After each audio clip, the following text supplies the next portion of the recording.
ఒక్కసారి కొమ్మూరి గోల్డ్ కి కాల్ చేయండి. తాకట్లో ఉన్న మీ బంగారాన్ని విడిపించి మార్కెట్ ప్రైస్ కి వాళ్ళు కొనుక్కుని మిగతా డబ్బులు మీకు ఇచ్చేస్తారు. బుర్జ్ ఖలీఫా ప్రపంచంలోనే అత్యంత ఎత్తైన భవనంగా పేరొందిన ఈ నిర్మాణం ఇప్పుడు ఇరాన్ టార్గెట్గా మారిందా అన్న ఈ ప్రశ్నకు అవుననే సమాధానం వస్తుంది చాలా గట్టిగా. ఎందుకంటే ఈ భవనం దుబాయ్కు వెన్నుముక వంటిది. పైగా నిత్యం పర్యాటకులతో కటికట్లాడే ప్రాంతం ఇది.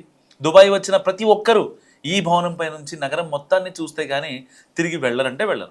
అందుకే ఈ భవనాన్ని ఇరాన్ టార్గెట్గా చేసుకుని ఉండొచ్చని తెలుస్తుంది. పైగా ఇరాన్ చేసిన దాడిలో ఒక క్షిపణి ఈ భవనానికి కొద్ది దూరంలోనే పడింది. దీంతో అప్రమత్తమైన అధికారులు బుర్జ్ ఖలీఫాను ఖాళీ చేయించేశారు. దాడి సమయానికి ఈ భవనంలో సుమారు 10,000 మంది ఉన్నారు. సో ఇరాన్ నేరుగా దాన్ని లక్ష్యం చేసుకొని ఉంటే పరిస్థితి ఎలా ఉండేదో అర్థం చేసుకోవచ్చు. ఏమిటి ఈ భవనం ప్రత్యేకత అంటే, బుర్జ్ ఖలీఫా ఎత్తు 828 మీటర్లు. ఇందులో మొత్తం 163 అంతస్తులు ఉన్నాయి. వీటిలో 9 ఫ్లోర్ల మెయింటెనెన్స్ లెవెల్స్ ఉన్నాయి. అండ్ ఇందులో లగ్జరీ హోటల్స్తో పాటు 900కు పైగా రెసిడెన్షియల్ అపార్ట్మెంట్లు కూడా ఉన్నాయి. ఆఫీసులు సైతం ఉన్నాయి. అండ్ దాదాపుగా 3,000కు పైగా పార్కింగ్ స్పాట్స్ ఉన్నాయి. ఈ భవనాన్ని 2004లో మొదలుపెట్టి 2010లో పూర్తి చేశారు. ఇంత పెద్ద భవనాన్ని కేవలం 6 ఏళ్లలో పూర్తి చేయడం అంటే మామూలు విషయం కాదు.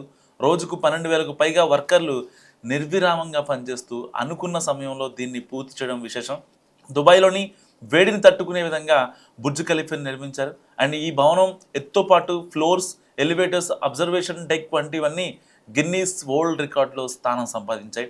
చెప్పాలంటే ఇది ఒక సాధారణ భవనం కాదు, ఒక వర్టికల్ సిటీ, అంటే నిలువుగా ఉన్న ఒక చిన్న నగరం లాంటిది. ఇందులోని 124, 128, 148 ఫ్లోర్లలో అబ్జర్వేషన్ డెస్క్లు కూడా ఉన్నాయి. అక్కడ నిలబడి చూస్తే దుబాయ్ మొత్తం కనిపిస్తుంది. దుబాయ్ అంటే ఒక చిన్న ప్రపంచం. సో ఇక్కడ వివిధ దేశాల ప్రజలు జీవిస్తున్నారు. భారతీయుల సంఖ్య కూడా చాలా ఎక్కువే. అండ్ ముఖ్యంగా భవన నిర్మాణాలు, కర్మాగారాల్లో పనిచేసేదంతా మన భారతీయులే. వారిలో తెలుగు, తమిళం, మలయాళీ ప్రజలే ఎక్కువగా ఉంటారు. అలాగే మన దేశానికి చెందిన పెద్ద పెద్ద సెలబ్రిటీలు అండ్ వ్యాపారవేత్తలు సేద తీరే నగరం కూడా ఇదే. ప్రస్తుతం దాడుల్లో ప్రాణ నష్టం తక్కువే ఉంది. అండ్ అమెరికా, యుఏఈ బలగాలు ఇరాన్ దాడులను తిప్పికొడుతున్నాయి. అయితే ఏ క్షణంలో ఏం జరుగుతుందో అనే ఆందోళన ప్రజలను ఇప్పుడు వెంటాడుతోంది. అబుదాబిలో కూడా ఇదే పరిస్థితి.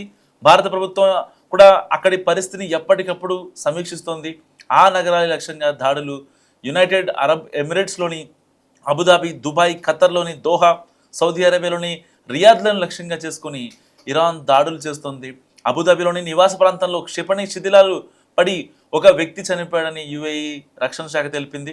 అండ్ అమెరికా, ఇజ్రాయెల్ సంయుక్తంగా జరిపిన దాడులకు ప్రతీకారంగా ఇరాన్ ఈ చర్యలకు తెగబడింది.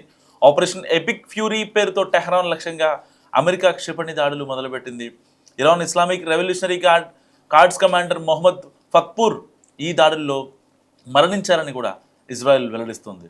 నిజంగా బుర్జ్ ఖలీఫాని కనుక ఇరాన్ టార్గెట్ చేస్తే ఇంపాక్ట్ ఏ విధంగా ఉంటుంది అనుకుంటున్నారో మస్తుగా కామెంట్ చేయండి.